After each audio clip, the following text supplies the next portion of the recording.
Most people think money is something you should learn later in life, like it's a secret formula only the rich know. But the real truth is that money isn't complicated. The tricky part is how our brain treats it. And once you understand that, everything clicks into place. By the end of this video, you'll see your finances not as math, but as a series of patterns you can actually control. Let's start with a powerful question.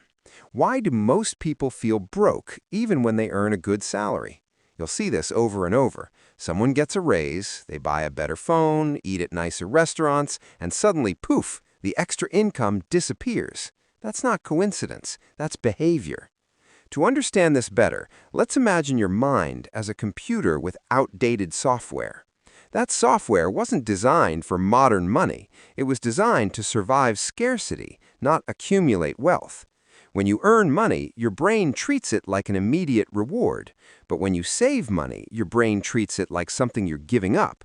That's a conflict, and your brain always chooses now over later. Now here's the first big insight. The reason most people never save is not because they're bad with money. It's because their brain is wired to spend now and worry later. So the question becomes, how do we work with the brain instead of fighting it? The answer is simple. Automate your savings before your brain even sees the money. When your savings happen automatically, you don't make a decision, you follow a rule. And humans are amazing at following simple rules. When you treat savings like a fixed bill, something you must pay, your brain stops arguing about it. But saving is just the first part. Next, you need clarity. Most people spend blindly, little expenses here, little purchases there, and never realize how much it adds up. If you've ever said, "I don't know where my money went," you're not alone. Tracking your spending isn't about guilt or restriction, it's about awareness. When you can see how money flows out of your life, you can choose where it goes instead of reacting to it.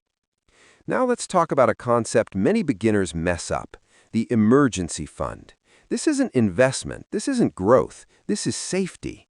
Life doesn't happen on your timeline. Emergencies don't wait for payday. Without a buffer, every unexpected expense becomes a setback. A proper emergency fund makes your financial life stable, not stressful. Once that safety net exists, you can shift to building growth, and that's where investing comes in. But here's a myth. You don't need a huge amount of money to start investing. In fact, the earlier you start, the more powerful something called compounding becomes. Compounding means you earn returns on your returns. Your money slowly snowballs into much more than you originally put in.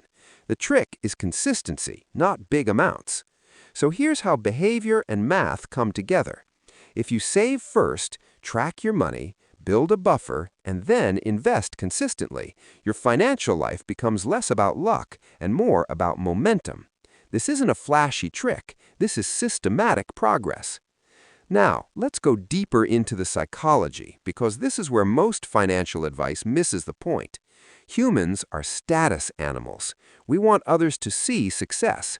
That's why people buy a fancy watch or an expensive car, not because they can afford it, but because they want to be seen as successful. This is what economists call conspicuous consumption, and it's one of the biggest drains on personal wealth.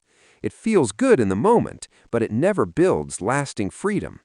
When you understand this behavior, you can choose stealth wealth, habits that build real financial strength without needing to prove anything to anyone. Remember that video I mentioned earlier about the real cost of working a good job?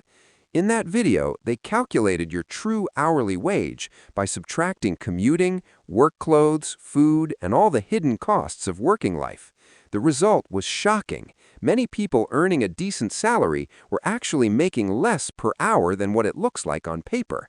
It's a reminder that money math can be deceptive when you don't consider the full picture. So, if your goal is not just to earn, but to keep and grow your money, you need systems, not hope. Systems that automate good behavior, expose your blind spots, and create a path for your money to work for you. Let's quickly recap what we've learned. First, your brain defaults to instant gratification, so automate savings before emotions interfere. Second, track your money so you know exactly where every rupee or dollar goes. Third, Build an emergency fund to protect your progress. Fourth, invest early and regularly to harness the power of compounding. And finally, be mindful of the psychology of spending. Status and emotion can influence your wallet more than logic ever will.